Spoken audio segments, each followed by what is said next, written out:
பொன்னியின் செல்வன் அத்தியாயம் 18 இடும்பன்காரி.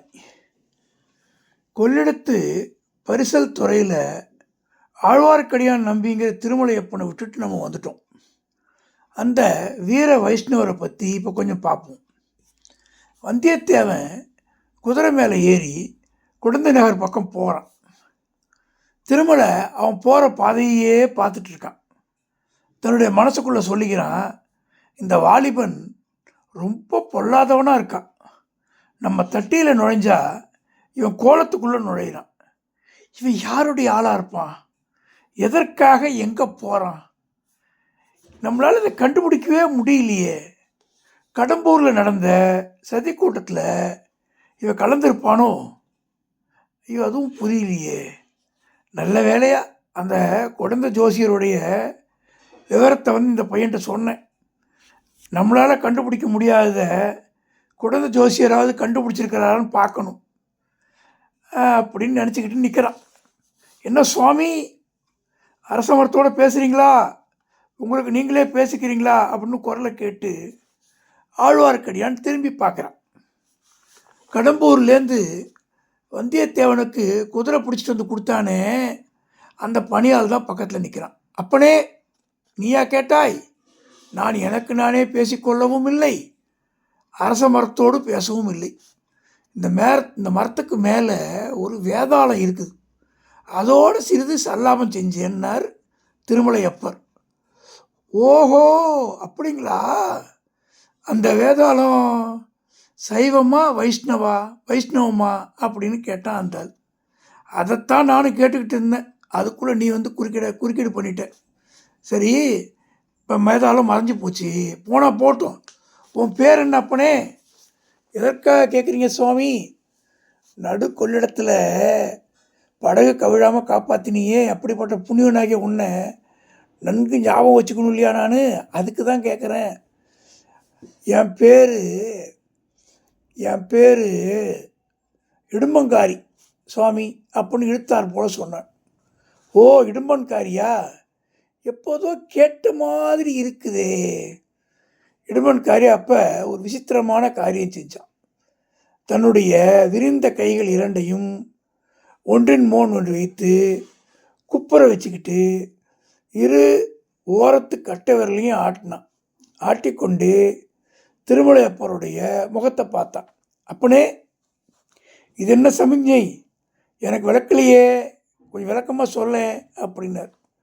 இதை கேட்ட உடனே இடும்பன்காரியோட கரிய முகம் மேலும் கருத்துச்சு. அப்படியே கண்கள் புருவங்கள்லாம் நெறிந்தன. நான் ஒன்றும் சமீட்சை செய்யலையே அப்படின்னா.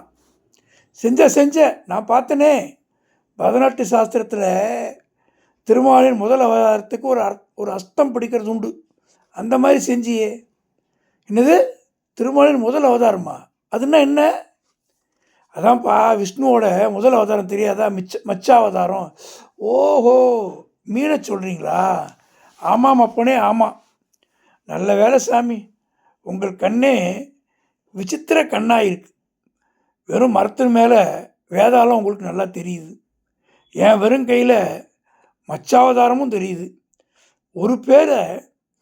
ஒருவேளை மீன் பேரில் சாமியாருக்கு கொஞ்சம் ஆசை அதிகமாக இருக்குமோ? சேச்ச அந்த மாதிரிலாம் சொல்லாது அப்பனே. அது போனால் போகட்டும். நம்மோட படகுல ஒரு வீர சைவர் வந்தார். அவர் எந்த பக்கம் போனார்? பார்க்காமல் என்ன பார்த்தேன்.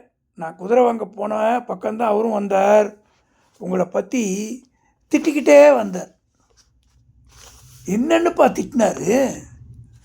உங்களை மறுபடியும் அந்த வீர சைவர் பார்த்தாருன்னா உங்கள் முன் குடுமியை சிதைச்சி தலையை மொட்டை அடித்து, ஓஹோ, அந்த வேலை கூட அவருக்கு தெரியுமா? உங்கள் திருமேனியில் உள்ள நாமத்தை எல்லாம் அழிச்சிட்டு திருநீற்றை பூசிடுவாராம். அப்படியானால் அவரை கட்டாயம் நான் பார்த்தே ஆகணும். அவருக்கு எந்த ஊர் சொன்ன தம்பி ஒன்று தெரியுமா? அவருக்கு புள்ளிருக்கு வேலூர் என்று அவரே சொன்னாருங்க. ஓ, அந்த வீர சைவரை போய் பார்த்துட்டு தான் நம்ம போகணும். வேறு காரியம் அப்புறம்தான் செய்யணும் அப்பனே. சரி, நீ எங்கே போகிற?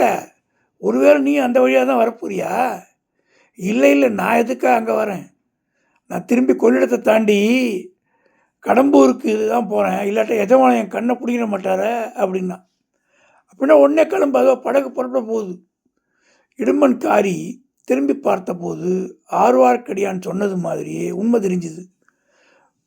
படகு புறப்பட தருவாயில் இருந்தது. சரி சாமியார, நான் போகிறேன் அப்படி சொல்லிட்டு படகுத்துறை நோக்கி விரைவாக சென்றான் இடும்பன்காரி. பாதி வழியில் ஒரு தடவை திரும்பி பார்த்தான். அதுக்குள்ளே ஆழ்வார்க்கடியான் ஒரு விந்தையான காரியம் செய்திருந்தான். மலமலன்னு அந்த அரச மரத்து மேலே பாய்ந்து ஏறி கிளைகள் அடைந்திருக்க இடத்துக்கு போயிட்டான். ஆகையால் இடும்பன்காரியினுடைய கண்ணோட்டத்தில் அவன் விழலை. இடும்பன்காரி நதியின் பரிசல் துறைக்கு அடைஞ்சான். படகோட்டில் ஒருத்தன், அக்கறைக்கு வரியாப்பா அப்படின்னு கேட்டான். இல்லை இல்லை, அடுத்த படகில் வரப்போகிறேன், நீ போடனான் இடும்பன்காரி. அடே இவ்வளவு தானா? நீ வர்ற வேகத்தை பார்த்துட்டு படகை நிறுத்தினே அப்படி சொல்லிட்டு ஓடக்காரன் கோல் போட்டு ஓடத்தை நதியில் செலுத்தினான். இதுக்குள்ளார அரசமரத்தின் நடு மத்தி வரையில் ஏறி நன்றாக மறைந்து உட்கார்ந்து கொண்ட திருமலை, ஓஹோ நான் நினச்சது சரியாக தான் போச்சு, இப்போ படகுல ஏறல, என்ன திரும்பி வரப்போகிறான், வந்த பிறகு எந்த பக்கம் போகிறான்னு பார்க்கணும். இவருடைய கைகள் மச்சஹஸ்த முத்திரை காட்டியதை நான் நல்லா பார்த்தேன். அதன் பொருள் என்ன? மீன். மீன் சின்ன எதை குறிக்குது? ஆஹா, மீன் பாண்டியனுடைய கொடியில் பொறுத்ததல்லவா? ஒருவேளை ஆகாகா அப்படி இருக்குமோ? பார்க்கலாம், சிறிது பொறுமையோடு இருந்து பார்க்கலாம். பொறுத்தவர் பூமி ஆழ்வார், பொங்கியவர் காடாழ்வார். ஆனால் இந்த காலத்தில் பூமி ஆழ்வதை விட காடாழ்வதே மேலாக இருக்குது அப்படின்னு நினச்சிக்கிட்டான். ஆனாலும் பொறுத்து பார்க்கலாம். இவ்வித அரச மரத்தில் அருவறுப்பான அருவமான வேதாளத்திலும் திருமலை சொல்லிக்கிட்டு இருந்தான். விரைவில் அவள் எதிர்பார்த்தபடியே படகு கரையிலேருந்து இடும்பன்காரி ஏற்றுக்கொள்ளாமல் போயிடுச்சு. இடும்பன்காரி நதிக்கரையிலேருந்து அரச மரத்தடிக்கு உற்று பார்த்தான். பிறகு நாலா பக்கமும் திரும்பி பார்த்தான். ஆழ்வார்க்கடை எங்கேயும் இல்லை. அப்படி தெரிஞ்சுக்கிட்டு திரும்பி அந்த அரசத்து மடியிலேயே அரச மரத்தடியிலே உட்காந்துட்டான். நல்லா சுற்றி முற்றி பார்க்குறான், ஏதாவது யாராவது இருக்காங்களான்னு. அவன் கண்கள் நாலா பக்கமும் சுற்றிக்கிட்டே இருக்கு. ஆனால் மரத்து மேலே மட்டும் அவன் அண்ணாந்து பார்க்கவே இல்லை. பார்த்தாலும் திருமலை நன்றாக தம் திருமேனியை மறைச்சிக்கிட்டு இருக்கிறதுனால மரத்து மேலே அவர் உட்கார்ந்துருக்கிறது இடும்பன்காரிக்கு தெரியாது. சுமார் ஒரு நாழிகை நேரம் இப்படி போச்சு. திருமலைக்கு கால்கள் மறைச்சி போக ஆரம்பிச்சு. இனி வெகு நேரம் மரத்தில் இருந்தால் ரொம்ப கஷ்டம், முடியாதுன்னு தோணுச்சு. இடும்பனும் மரத்தடியிலேருந்து எழுந்திருக்கும் வழியாக தோன்றலை. தப்பித்து போவது எப்படி? எவ்வளவு ஜாக்கிரதையாக மரத்தின் மறுபக்கத்தில் இறங்கினாலும் ஏதாவது சத்தம் கேட்காம இருக்காது. கேட்டால் இடும்பன்காரின் உடனே பார்த்துடுவான். அவனும் இடுப்பில் ஒரு கூறிய கொடு வாழை வச்சுருக்கான். அவன் அதை பிரயோகிக்க மாட்டான். எப்படி தெரியும்? என்னதான் செய்கிறது? பேய் பிசாசை போல் பயங்கரமாக சத்தம் விட்டுக்கிட்டு இடும்பன் மேலேயே குதிச்சிடலாமா? குதித்தால் வேதாளம் நினச்சிக்கிட்டு அவன் பயந்து மூர்ச்சி அடித்து விழலாம், இதை தப்பித்து ஓட பார்க்கலாம். அப்போ நானும் தப்பிச்சிடலாம். இப்படி திருமலை என்ற சமயத்தில் அவனுடைய சோதனையானது முடிவடையும் தோணுச்சு.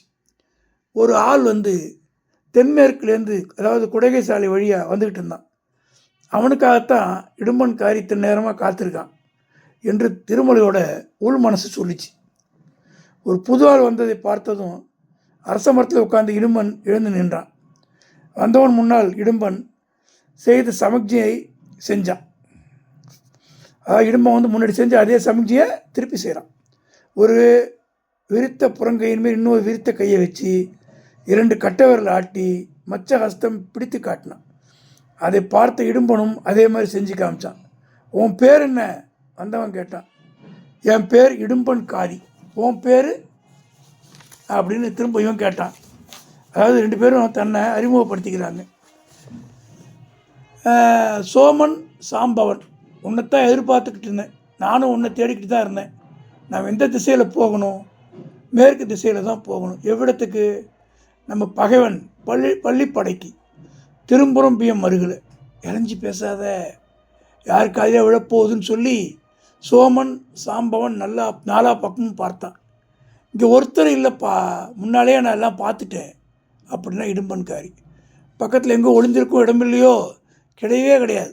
அப்படின்னால் புறப்படு, எனக்கு அவ்வளோ நன்றாக வழி தெரியாது, நீ முன்னாடி போ, நான் சற்று பின்னாடி வரேன்னா.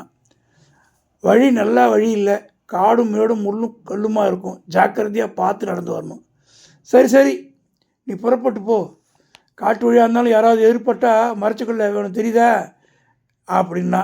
தெரிஞ்சது அப்படின்னா இவன். இடும்பன்காரி கொள்ளிடக்கரைக்கோடு மேற்கு திசை நோக்கி போனான். அவனுக்கு சற்று பின்னால் சோமன் சாம்பவனும் தொடர்ந்து சென்றான். இருவரும் கண்ணுக்கு மறைகிற வரைக்கும் ஆழ்வார்க்கடை மரத்தில் இருந்தபடியே பார்த்தான். எல்லாத்தையும் பார்த்து கொண்டு கேட்டுக்கொண்டு இருந்தான். ஆஹா, பொல்லாத காலம், எதிர்பாராத காரியம் நடைபெறுதே. ஏதோ ஒரு மர்மமான காரியத்தை தெரிந்து கொள்ள கடவுள் எல்லாரும் சந்தர்ப்பம் எனக்கு கிடைச்சிருக்கே. இனி நம்முடைய சாமர்த்தியத்தை பொறுத்து விஷயத்தை அறிந்து கடம்பூர் மாளிகையில் அறகுறையாக தெரிஞ்சு கொள்ள தான் முடிஞ்சுது. இங்கே அப்படி ஏமாந்துடக்கூடாது. திருப்புறம்பியம் பள்ளிப்படைனா கங்க மன்னன் பிரதிபதியினுடைய பள்ளிப்படையை தான் சொல்லியிருக்கணும். அந்த பள்ளிப்படையை கட்டி 100 வருஷம் ஆகுது. ஆகையால் பாழடைஞ்சு கிடைக்குது. சுற்றிலும் காடு மண்டி கிடக்குது. கிராமமோ சற்று தூரத்தில் இருக்குது. அங்கே எதற்காக இவர்கள் போகிறார்கள்? இந்த 2 பேர் மட்டும் பேச வேண்டிய அவசியம் இருந்தால் இங்கேயே பேசியிருக்கலாமே. காட்டு வழியில் ஒரு காத தூரம் போக வேண்டியது இல்லையே. ஆகையால் இங்கே இன்னும் ஏதோ சில பேர் வரப்போகிறாங்க அப்படின்னு நிச்சயம். எதற்காக? பிரதிபதியின் பள்ளிப்படையை பகைவனின் பள்ளிப்படைன்னு ஏன் இவன் சொல்கிறான்? பிரதிபதியாருக்கு பகைவன். ஆகா, நம்ம நினச்சது உண்மையாகும். இவர்கள் கொள்ளிடக்கரையில் கரையோடு போகிறார்கள். நாம் மன்னிக்கரையோடு போகலாம். மன்னிக்கரையில் காடு அதிகமாக இருக்கும், இருந்தாலும் பாதகம் இல்லை. காடும் மேடும் முள்ளும் கல்லும் நமக்கு என்ன லட்சியம்? அவை தான் நம்மை கண்டு பயப்பட வேண்டும் அப்படின்னு திருமலை நினச்சான். இவ்வாறு எண்ணிக்கொண்டும் வாயோடு முணுமுணுத்து கொண்டும் திருமலை அரச மரத்திலிருந்து கீழிறங்கி சற்று நோக்கி புறப்பட்டான்.